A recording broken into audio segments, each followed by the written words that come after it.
dagat lambat. Tuturo ko sa'yo paano manghuli kahit baguhan ka pa bro. Mga teknik na galing pa pagkabata, ngayon ay ibinabahagi ko na sa masa. Sa bawat tutorial may dagdag kaalaman para sa araw-araw na kabuhayan. Ako si Kuya Jake, Hagilap TV. Sa gubat, sa ilog, tara sumabay ka sa'kin. Uy, may huli. Ayan ho.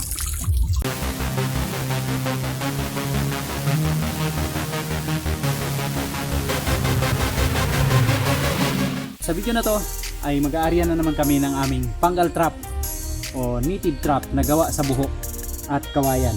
So isi-share ko sa inyo guys kung paano ang madali at paano sigurado na makahuli ng alimango gamit lang itong aming panggal trap. So ayan guys, ito na yung aming pangpain. Ayan. Yung isdang paitan. Ayan guys. Pero bago nyan, so panurin nyo muna guys kung paano namin hinuli itong aming pamain na isdang paitan. So okay.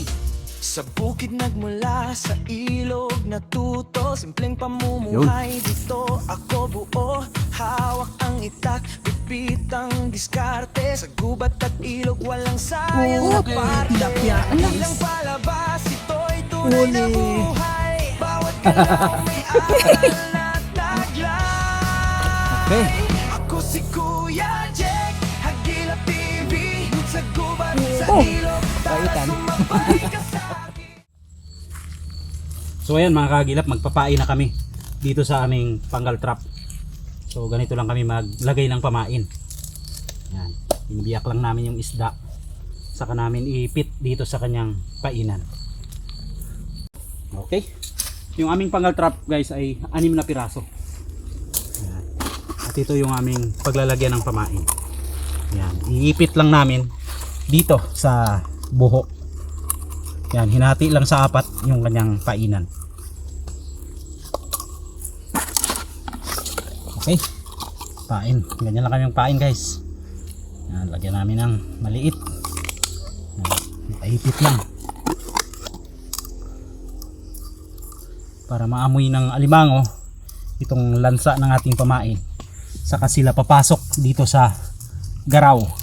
At kapag nakapasok na sila dyan, ay matatrap na sila, hindi na sila makakalabas dahil itong aming panggal trap ay kabilaan ng pasukan ng alimango. So ayan guys, magpapain na kami dito sa aming panggal trap. So ganito lang namin ikinakabit yung pamain dito sa panggal. Yan, papasok lang namin dito sa kanyang pagitan. Yan na. Ayan na guys, ganyan lang. Yung paglagay namin ng pamain, medyo mababa konti dito sa kanyang garaw para dito sila papasok. Ayan. At madali nilang maamoy ang lansa ng aming pamain.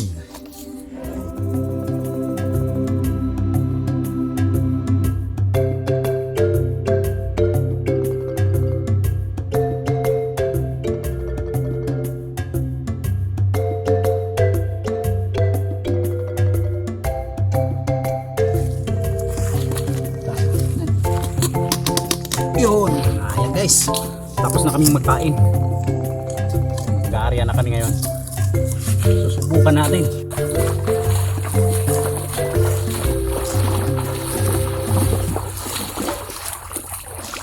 So ayan mga kagilap, binibit-bit lang namin yung aming panggal dahil ngayon ay low tide pa. So perfect time para mag-arya dahil bukas ng madaling araw ay malaki yung dagat. Kaya sana makahuli tayo.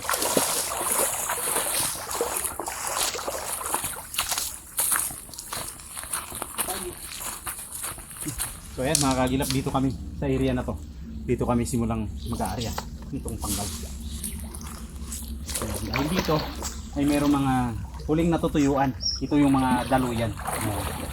Papasok doon sa kanipaan.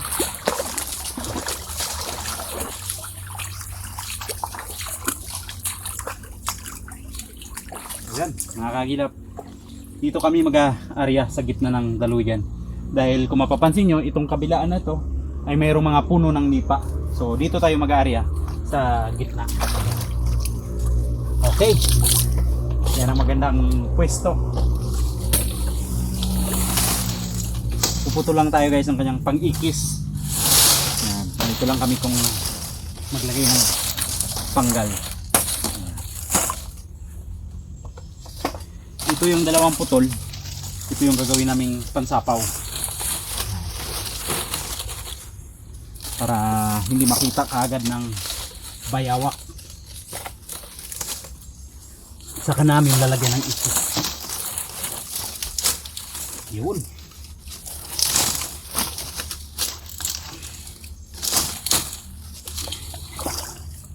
Okay. Yan, makahari na tayo.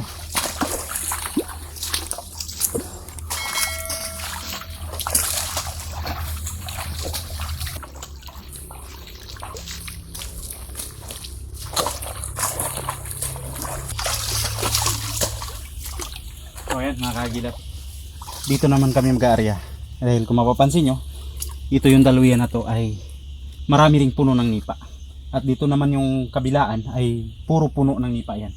Dito lang yung mayroong awang, so dyan tayo mag-aarya para sa ganon yung alimango ay wala siyang ibang dadaanan, kundi kapag naghibas o naglutay, ito talaga yung last ng dadaanan. Kaya kung makakadaan siya dito at mayroong alimango sa area na to, ay madadaanan niya yung trap natin at maamoy niya yung lansa sa kanya papasukin yung ating pamain. Okay, kaya natin. Singit lang natin para maganda.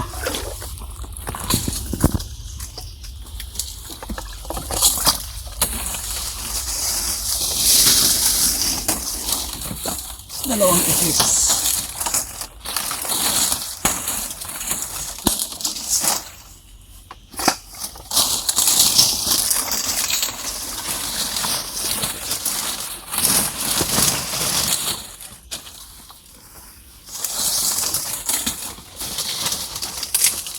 Yun.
Kagilap, ito na yung huling bubo o huling trap nating i-area sa hapon na ito. At bukas, babalikan natin para pandawin. Dahil ngayon ay alas 6 na ng hapon. So ayan, habangan nyo bukas guys. Saloy pagpandaw. Ayan na. Let's go.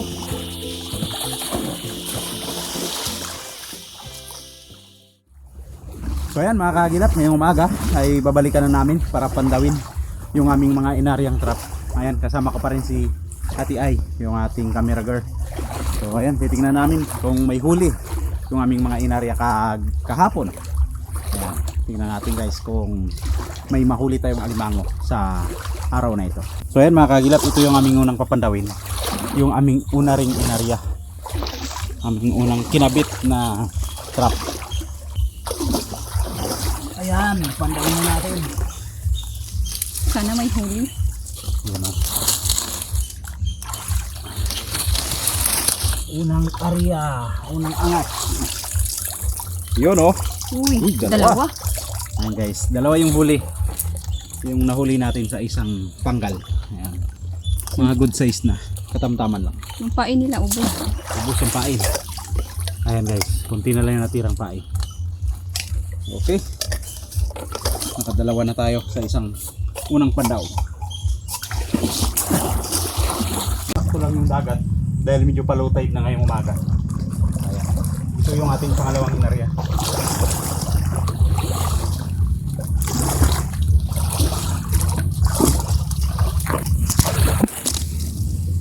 Ayan. Hindi pala ito pangalawa kasi yung area natin kabila. Yung pangalawa pala dyan. Yun lang. Wala. Ayan guys. Buklo. Walang huli.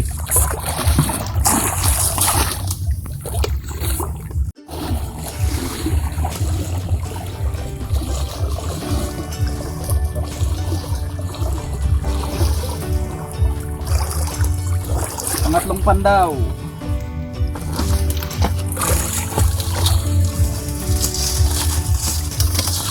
Tanggalin natin yung ating kalat.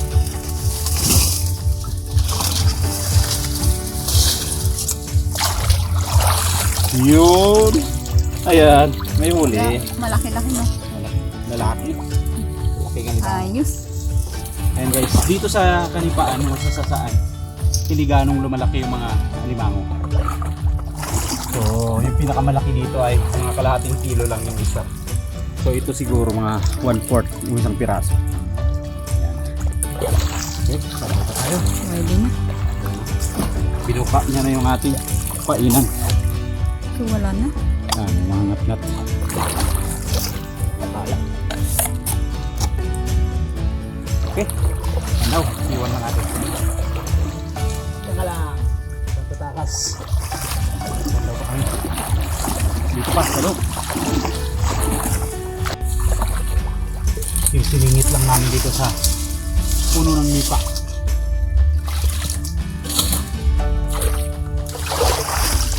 Yun! Isa rin. Ay, isa. Ayan guys. Isa lang huli. Malaki-laki na rin. Okay, good size.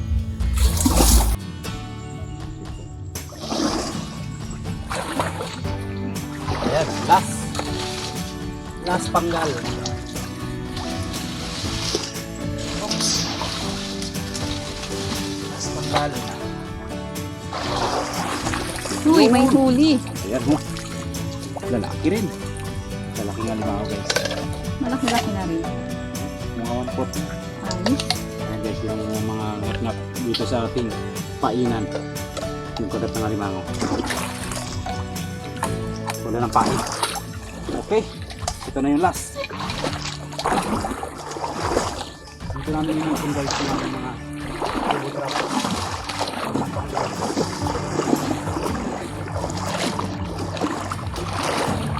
Ito na lahat yung aming mga panggal na napandaw.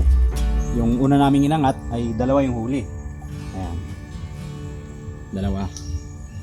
At itong sumunod, ito pa sumunod. Ayun, buklo pala yung sumunod. So ito isa lang. Ito isa rin lang ang huli. So sa 6 naming panggal ay 4 lang ang nakahuli. Yung isa, dalawa yung laman. At yung dalawa ay buklo.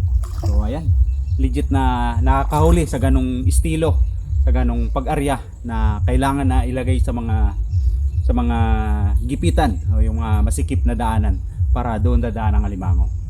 So ayan guys, sana nakarating kayo dito sa dulo. Salamat sa inyong panonood. God bless. Like,